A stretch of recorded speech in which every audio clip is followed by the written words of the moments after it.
just jumped and danced on it.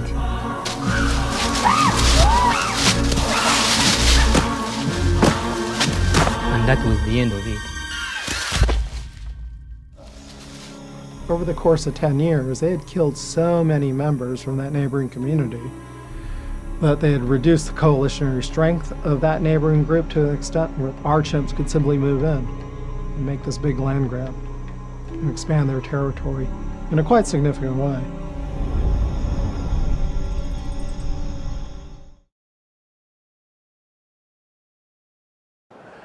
يريدون لنا العذاب، يريدون لنا المهانة.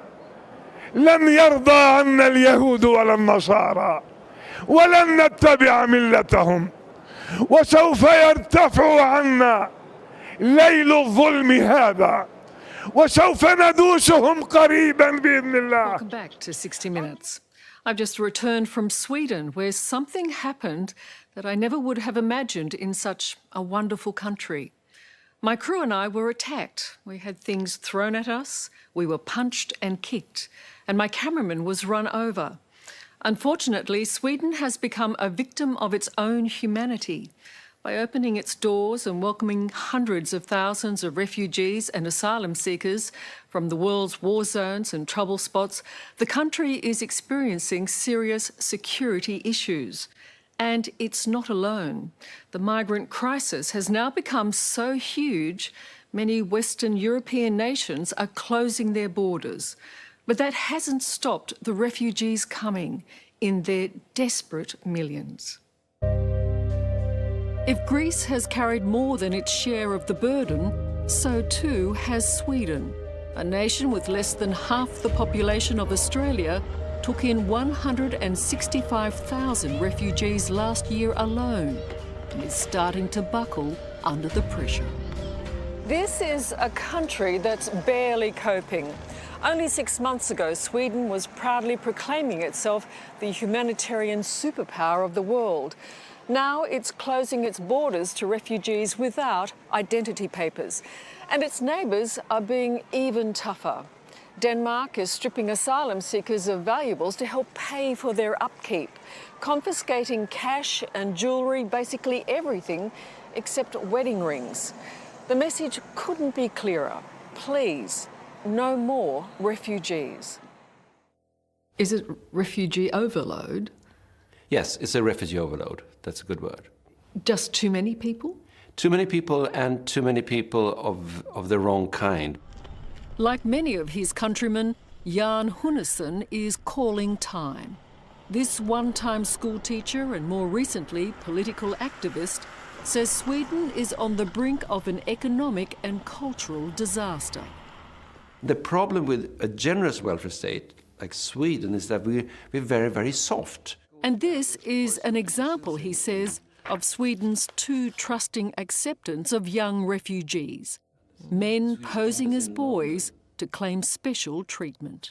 This is an athlete, and he's called Sweden's fastest 14-year-old. So he is said to be a 14-year-old? Yes. It's a bit hilarious, but if you're 18 and above, you don't get the benefits that you get if you're under 18, and you can't be thrown out with the same kind of laws and force. Will the generosity stop? Well, if you call it that generosity to ruin your own country, yes, it has to stop, but I think we're still generous. For all its generosity, Sweden is now grappling with communities of disaffected migrants who can't find jobs and have few prospects.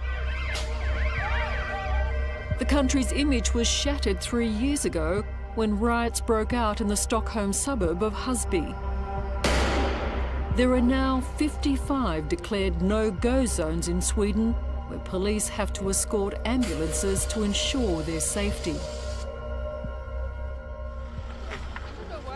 And as we found out, the temperature is similar in the suburb of Rinkeby, home to mostly Somali migrants. Within minutes of us arriving, a group of young men make it clear we're not wanted and deliberately run down our cameraman. Whoops! Nej men vad fan! Hey, hey, hey, hey. Gå on! Shit! What happened? You all right? Your leg? You went over the foot. Are you all right? Yeah. It's a little more hostile than I had anticipated. Okay, welcome to Rinkeby. It's also called Little Mogadishu. And is that what you're worried about for the future of Sweden? That clash, this clash? Yes, we of saw? course. Now, one of your film crew members was run over by a car here, and it took us 1.5 minutes. So Yes, we're literally just out of the car and and aggression. they didn't have any reason to do that, did they? No, well, definitely not. We call the police. To be honest, we hadn't anticipated such intense aggression. Our cameraman was. And even they fear their presence will be provocative. I think it's better if you go in without us, because I think it would be... Very aggressive. Yeah, Okay. very young. So we will stay here, and if it is... That's fine. You watch us. Thank you. Okay, thank you. Majority here are Muslims from East Africa, and they don't assimilate well into the Swedish culture and society, and they're unemployed, and they're poor. So you add all these factors together, and their youth are feeling marginalized, and don't speak Swedish very well, so they don't get jobs or get into the Swedish youth culture either. But not everyone is hostile. Oh, okay. Yeah, my cousin lives in Melbourne. Many locals are polite and friendly Take care. and happy to talk. It's good. Yeah. I'm very happy. But what happened next changed everything. The police leave, and as we prepare to go, young men masking their faces arrive. Good, you're doing good. You're doing good? Yeah. Okay, very Always. good. Take it easy. Okay, you too. And attack. Go! Mate! Go! Don't you touch me! Okay, we're gonna do. Excuse me. No, please. Get out of here. No, we are leaving, but you don't need to hurt us. There's no need to be unkind. Hey, Can't feel it. No, don't do it. The gang's attention turns when a local intervenes and drives his mobility scooter into the most violent attacker. Move. We've been individually attacked. Soundman has been punched, the producer's been punched, you've been run over, the cameraman. We've all been assaulted and insulted. It's best we leave. Really got my attention in this French bus attack is a few things. First thing, that white girl with that Afro-French boyfriend kissing, and then he's getting approached by the Arab, hey, should we kill that whitey? And then he goes, oh yeah, that's a great idea. Then he goes on and joins the attack. She, with other females, and all of them are of the color, she goes back and observes the attack.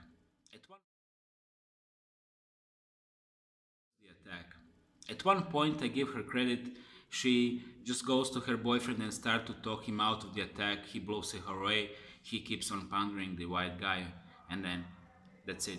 This is very significant footage because it shows you all this basically group territorial resource taking management process. You see, first they, over a number of years, the rival group of monkeys in a forest, they will start killing the weaker tribe members one after one. And then after some number of deaths, after some number of years, they're just gonna move in. But in that process, they're gonna be killing males and raping females.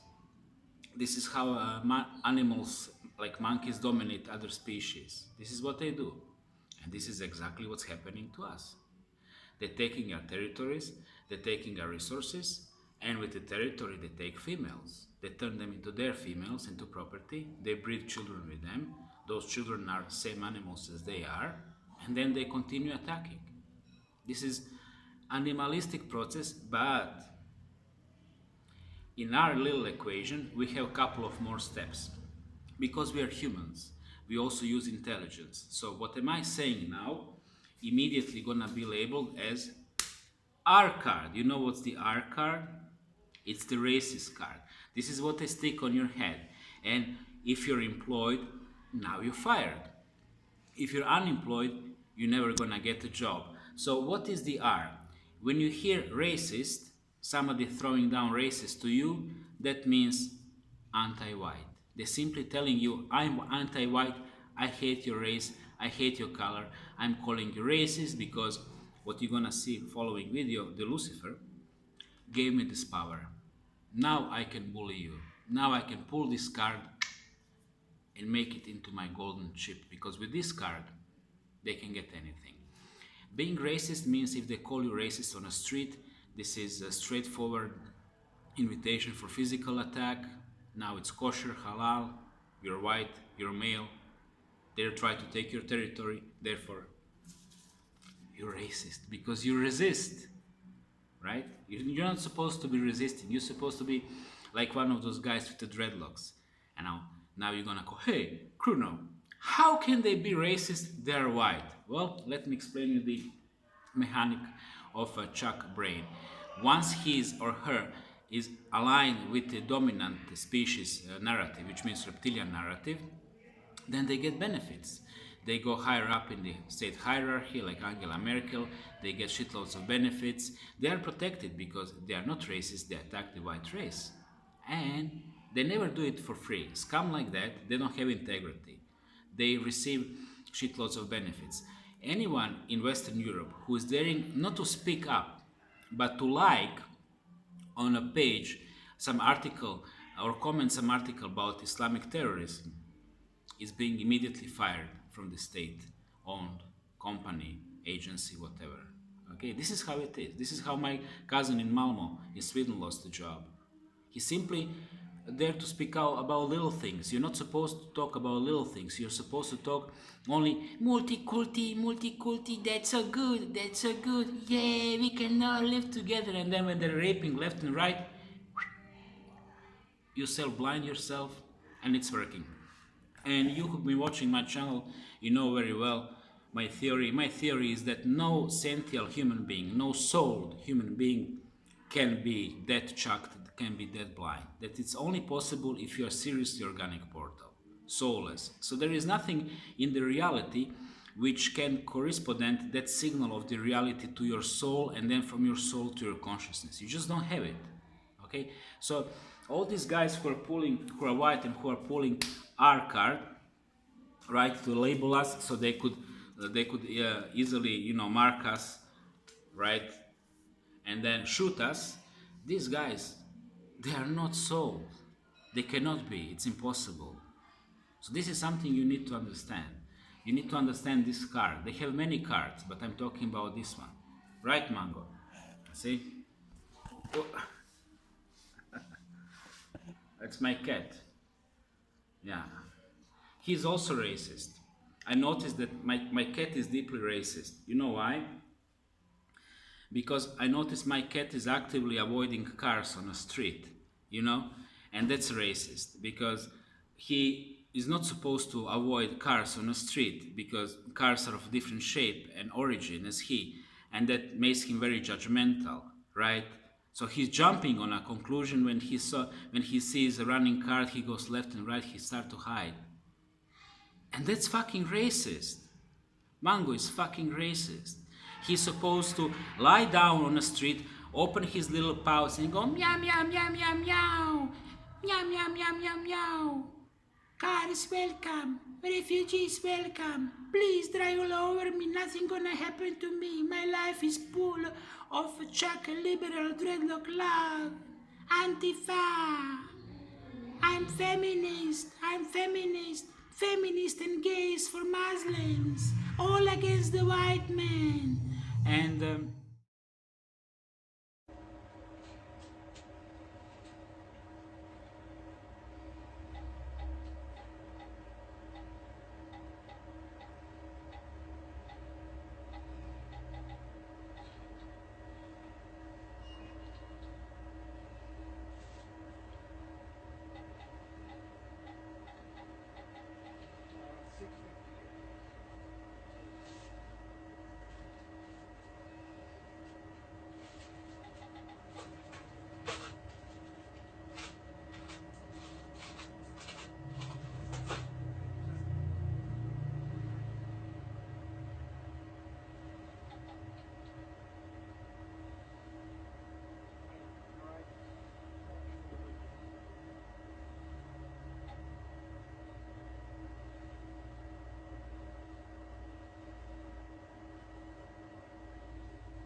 This isn't a rhetorical question. How many people will Muslims have to slaughter in Europe before survival instincts outweigh fear of being called racist? I found the answer surprising to some degree.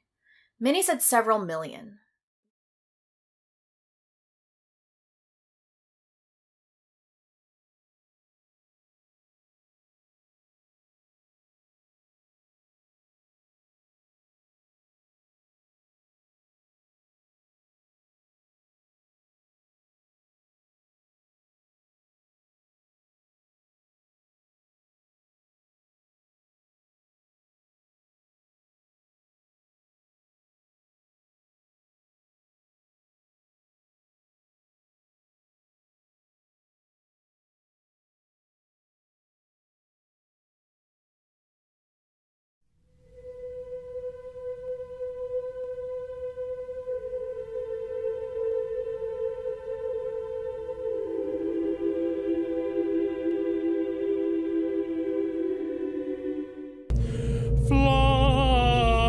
Seus Lucifer matutinus inveniat, ille inquam Lucifer qui nescito casum, Christus filius tuus, qui regressus ab inferis, humano generis serenus iluxit, et tecum vivit et regnat in saecula saeculorum.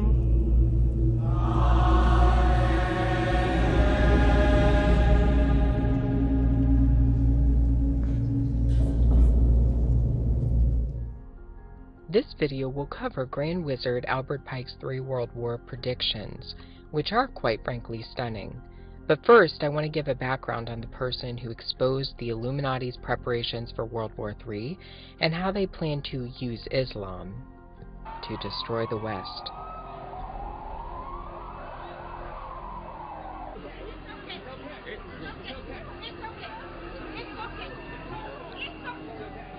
A secret diary was released by a man with information about elitist organizations and the New World Order. This diary documents that the Illuminati already knows what is going to happen for World War III. It's already mapped out. The agenda's already set. The diary that exposes this agenda belonged to a man named William Carr, who was born in 1895. Carr entered into Canada's Royal Navy at a very young age and ascended to the position of commander. He knew many at the top of their fields in politics and law and in academia. His side hobby was writing books, specifically books on the New World Order. His books documented the breadth in which the Illuminati had taken over all aspects of society, including churches and seminaries. In fact, Carr claimed to have received an SOS letter from a high-ranking official in the Roman Catholic Church in November 1958. The letter outlined a hostile takeover that was underway in the Vatican, the Illuminati having infiltrated the Vatican's quarters. Carr would die less than a year after receiving the SOS message. Carr also documented history behind the most elusive organization in world history, the Illuminati, and their religion, which is Luciferianism. He believed that modern organizations, including the Bilderberg Group and the Council on Foreign Relations, are Luciferian political organizations. He also believed that the chief governing body for Lucifer, for the ascension of the capstone, was the United Nations, and he documented this in his books. Carr wrote several books. His most controversial book was published after his death. It is called Satan, Prince of this World, and is really nothing more than Carr's personal diary and notes he saved for many years. In this book, Carr documents receiving the SOS letter from the high-ranking Vatican official, but he also documents other interesting things. For example, Carr believed that secret societies weren't working independently of one another, but that they were controlled by a top-level organization called the World Revolutionary Movement. And that's literally in his book, Satan, Prince of the World. This organization at the top tier is interested in inciting war, terrorism, and distress to serve its fundamental interests. And that is to establish the New World Order, a Luciferian system of governance and religion. Carr speaks at length about World War III in his book, Satan, Prince of the World. He documents that World War III was planned by a 33rd degree Grand Wizard named Albert Pike. Albert Pike was a notorious Luciferian who openly praised Lucifer in his book Moral and Dogma of the Ancient and Accepted Scottish Rite of Freemasonry. Pike was also a general for the Confederacy during the Civil War, and a wizard of occult magic, channeling and summoning of spirits. William Carr documented that Albert Pike wrote a letter to a friend in 1871 outlining the final and largest of the wars. According to Carr, what Albert Pike actually wrote was a lot more than a letter. It was a blueprint that spelled out exactly what would happen in the last war. Carr said, quote, "In the 1860s, Albert Pike is recorded as saying his military program might take 100 years or a little longer to reach the day when those who direct the conspiracy at the top will crown their leader king despot of the entire world and impose a Luciferian totalitarian dictatorship upon what is left of the human race." That's what they're saying. Pike seems to indicate a conspiracy to start a war so that the Antichrist can ascend to his position as world ruler. Pike's letter ironically also detailed the specifics of the first two wars with stunning accuracy, suggesting that he knew before time the details surrounding each of the wars. World War I, according to Pike, would be fought to overthrow the czars in Russia and change Russia into a communist state. The Second World War would be fought for two reasons: to establish the State of Israel and to expand communist control over Europe. The Third World War will be what allows the Novus Ordo Seclorum to rise out of the dust. According to Pike, Islam will be the central factor in the downfall of the West. Islam will be decimated in the process, allowing for the new religion of pure Luciferianism to spread on the earth. All Muslims will fall for this system.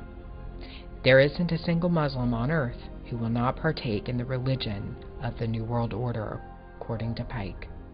Islam is merely a tool to destroy the Christian West. That's it. That's all it is. It's a tool. That's what they said hundreds of years ago. The master plan to use Islam was kicked off in 2001 when the fear of Americans was taken advantage of by an esoteric cabal lurking in the shadows. In his inaugural address, George W. Bush proclaimed that an angel would ride the whirlwind and direct the storm. The master plan was unveiled in 2001 for World War III. They started Albert Pike's blueprint when they flew two planes into the World Trade Centers and blamed it on Islam. The storm that would come and the angel that would bring it were long-awaited prophetic fulfillments. And as Albert Pike, Grand Wizard of the craft, had predicted, Islam would be the choice religion to use to foment a crisis between it and the West that would only get worse.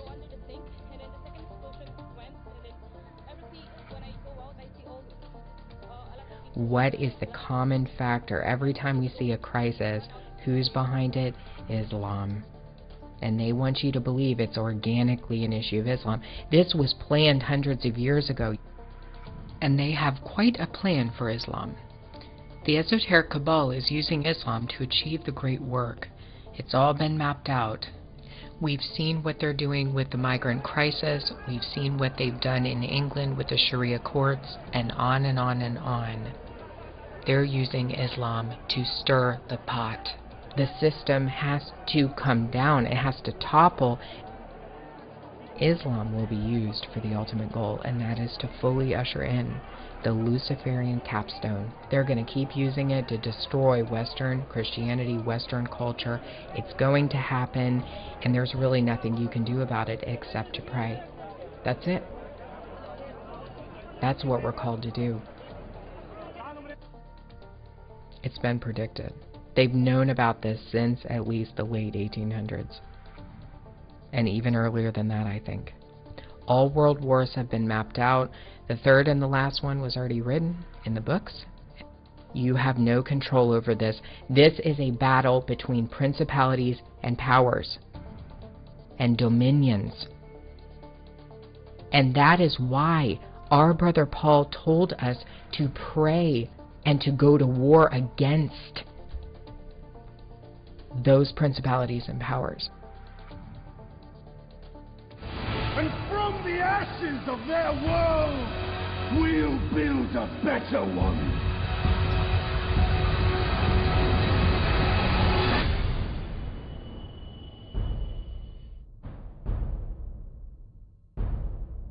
Do you not think an angel rides in the whirlwind and directs this storm?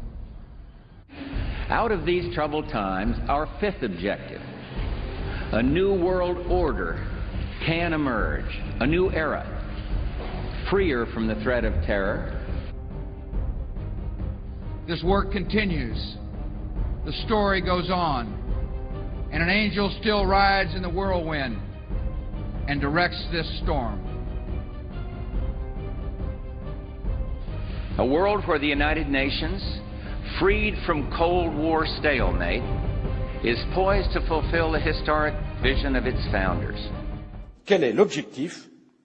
Ça va faire parler, mais l'objectif, c'est relever le défi du métissage.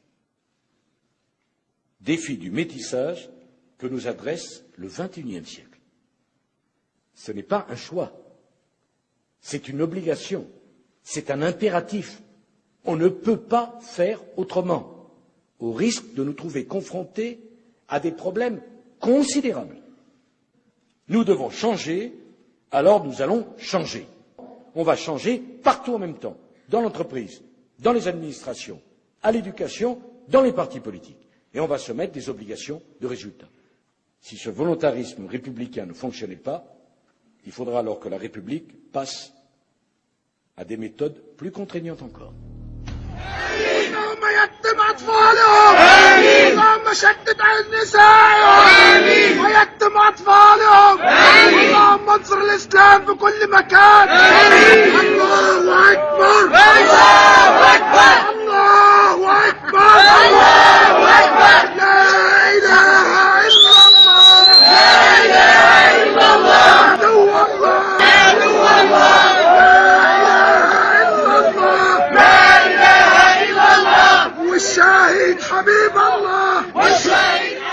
Why do they hunt? One old idea is that they hunt when they're hungry, when there isn't a lot of fruit around.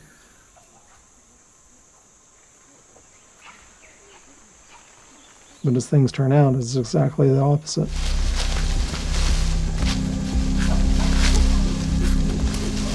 The monkey gets out on a small branch and he's momentarily trying to decide what to do. Another chimpanzee comes from an adjacent tree, jumps onto the other end of the bough, runs at the monkey from behind, grabs him. We got one. I was standing maybe 15 feet from them, watching this. 3 male chimpanzees each took an arm or a leg And they literally started drawing and quartering this monkey. Here's a leg, it's yours.